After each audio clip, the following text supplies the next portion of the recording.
Bonjour à tous. Lorsque nous sommes devant des choix, nous aimerions entendre une parole venant directement de Dieu en disant « écoute, prends ce chemin ou prends celui-là ». Malheureusement, dans la réalité, c'est, j'allais dire jamais le cas, en tout cas c'est très rarement le cas. Moi, je n'ai jamais entendu directement la voix de Dieu me disant « fais ceci ou fais cela ». Bien entendu, j'ai eu des inspirations, des moments où je me suis dit c'est cette voie qu'il faut choisir, même si toujours je ne comprenais pas forcément exactement pourquoi. Et j'ai pris cela comme étant l'influence de Dieu dans ma vie. Mais une voix me disant prends à droite ou à gauche, je ne l'ai pas entendue.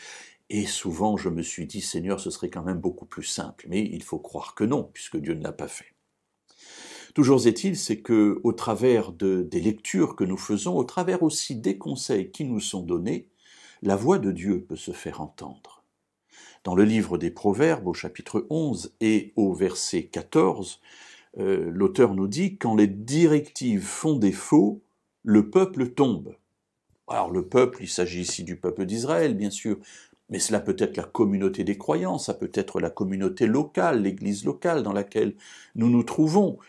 Bref, tous les groupes humains où on a à prendre des décisions, s'il n'y a pas des directives claires, eh bien le peuple tombe parce qu'il ne sait pas de quel côté aller. Si on prend un proverbe un peu plus courant, on ne sait pas à quel sein se vouer, sous-entendu, on ne sait pas vers qui se tourner pour recevoir un conseil éclairé. Alors, l'auteur des livres des Proverbes continue, donc quand les directives font défaut, le peuple tombe, et le salut est dans le grand nombre de conseillers.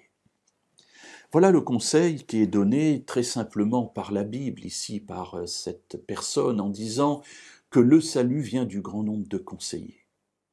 Quand nous nous trouvons devant un défi particulier, un choix à faire, quelque chose qui va impliquer notre vie et peut-être des changements décisifs sur notre vie, mes amis, ne prenons jamais de décision dans l'urgence. L'urgence est l'arme du diable. Comment fait-il ? Eh bien, il nous accule, de telle sorte que nous soyons obligés de prendre une décision sans réfléchir. Et là, c'est lui qui gagne.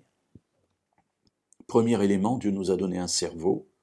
Faisons-le fonctionner, réfléchissons, mettons les pour, les contre, faisons un tri, mettons une hiérarchie dans ce que nous avons trouvé et prenons une décision. Si nous en sommes incapables, écoutons, présentons la difficulté aux autres personnes et écoutons leurs conseils, mais non pas, selon ce que dit la Bible ici, à une ou deux personnes, mais un grand nombre de conseillers, de gens qui sont connus pour leur sagesse, pour leur réflexion, pour leur communion avec Dieu.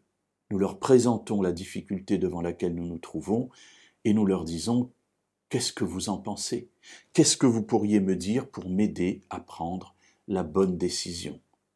Alors, mes amis, cela prendra peut-être plus de temps, mais je vous assure par expérience que la décision sera meilleure que celle que vous auriez prise en étant dans un temps pressé.